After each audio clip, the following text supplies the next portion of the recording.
Gimana caranya aku lolos SBM? SBM Mandiri, oke kita akan bahas sekarang. Jadi, yang pertama tipsnya adalah berdoa. Berdoa mantapkan keyakinanmu untuk masuk ke universitas itu atau institut itu.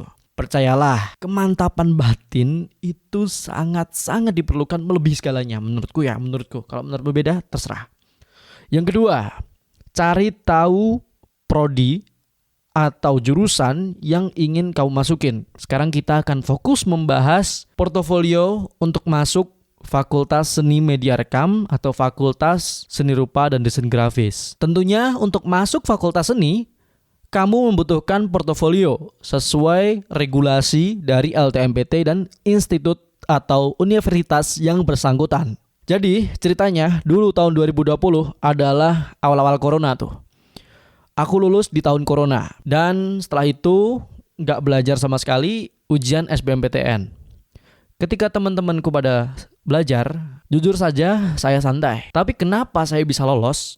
Oke, ini akan aku bagikan tips and trick gimana lolos portofolio seni. Yang pertama yang kamu harus lakukan adalah persiapkan dirimu untuk masuk ke universitas seni atau institut seni jauh sebelum SBM. Maaf kalau video ini mepet SBM ya, untuk tahun 2021. 3 tahun saya mau lulus itu sudah saya perkirakan, sudah saya planning.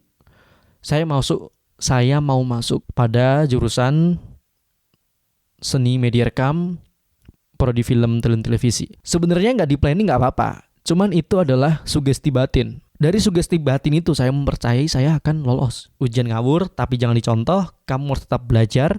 Misalkan kamu nggak lolos atau tips and trick ini ternyata nggak mempan buat kamu masih bisa mempraktekkan ilmu lain selain dari ilmu yang aku berikan sekarang. Oke, karena ada yang tanya gimana tipsnya. Yang pertama tadi udah di planning dari 3 tahun sebelumnya. Aku seperti itu. Yang kedua, usahakan waktu SMA itu kamu bikin karya sebanyak mungkin. Gunanya apa sebanyak mungkin? Kamu masukin ke lomba-lomba atau festival-festival, sasarannya atau target utamanya adalah lomba yang nasional. Nah, disitulah kalian bisa unjuk bakat, unjuk prestasi, pamer kalau di sini tuh, pamer keberanian dan keahlian.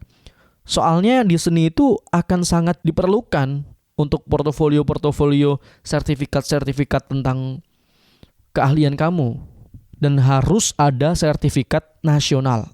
Itu akan menambah nilai bobot kamu walaupun nilaimu nggak seberapa. Nilai nggak seberapa yang saya maksud adalah tidak jelek, tidak terlalu bagus.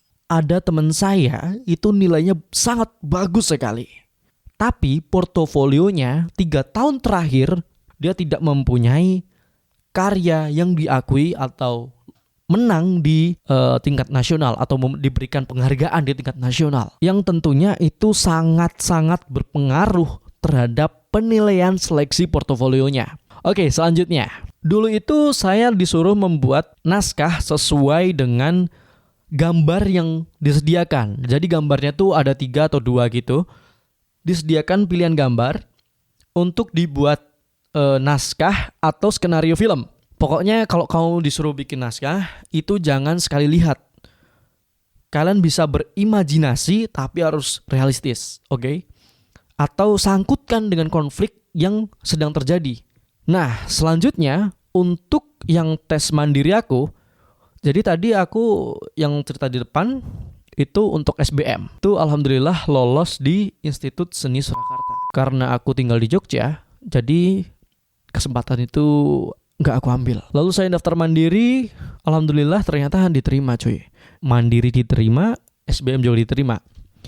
Kuncinya apa dari pelajaran yang saya ambil ini? Bahwa kita kalau ingin atau berkeinginan, itu jangan cuman ikut-ikut teman cuy.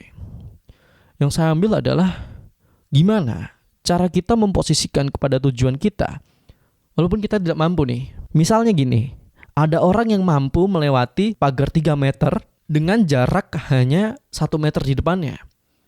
Namun ada orang juga yang gak bisa melewati itu dengan jarak 1 meter karena menurutnya terlalu dekat, ancang-ancang untuk naik. Nah, kita yang tidak mampu dengan nilai bagus, kita harus ancang-ancang lebih lama lagi nih.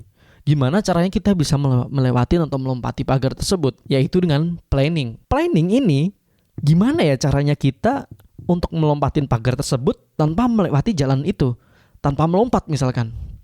Bukan dengan cara orang belakang ya. Maksudku gini, aku jujur, aku akuin di akademik itu rendah banget. Maksudku dapat ranking tuh nggak pernah dimarahin guru-guru, itu sering banget. Namun saya dimarahi guru bukan karena saya bolos tanpa aturan, terus saya dugal sana sini. Jujur kalau saya di sekolah itu ya bisa dikatakan antisosial, tapi juga nggak ansos banget. Bismillah, semoga aja satu sekolah ini tuh tahu nama Fikri. Jadi kalau kita misal di akademik tidak mampu, ya berusahalah di non akademik yang kita mau cita-citakan apa nih. Jangan ikut-ikut orang. Teman saya banyak yang membuat SBM atau SNM kalian gagal adalah mencari universitas favorit. Orang-orang pada tahu nih UGM sejagat se-Indonesia ini juga tahu UGM tuh bagus. Tapi tolonglah kita bercermin pada diri kita sendiri nih. Kalau merasa dirinya tidak mampu, ya udah cari jalan lain. Nyatanya juga nggak ke UGM juga kan. Banyak universitas-universitas lainnya cuy. Tolonglah bukalah mata kamu. Jangan terlalu bermimpi. Jangan terlalu ngeloyo. Itu aja pesanku. Jangan terlalu yang ayo gini. Ini udah mau SBM. Pikirku ngapain? Lu 3 tahun sekolah ngapain aja cuy. Tapi aku juga jarang banget ngerjain tugas karena aku udah percaya aku paham. Aku paham, aku percaya. Tapi juga ini bukan sombong juga sih, ya cuman sharing aja. Jujur ini jadi sharing beneran. Aku emang kalau tugas itu emang susah banget untuk ditagih, untuk aku ngumpulin itu susah banget. Ya ampun, tadi di sekolah ngapain kalau sekarang masih ada tugas gitu loh. Kayak kita tuh mikirnya aku terlalu logis atau terlalu bodoh ya, juga nggak tahu ya. Ya seperti itulah sharing kali ini. Dan semoga orang yang menonton video ini tidak terpengaruhi jelek olehku karena ya saya banyak negatifnya. Begitu saja. Terima kasih. Bye-bye.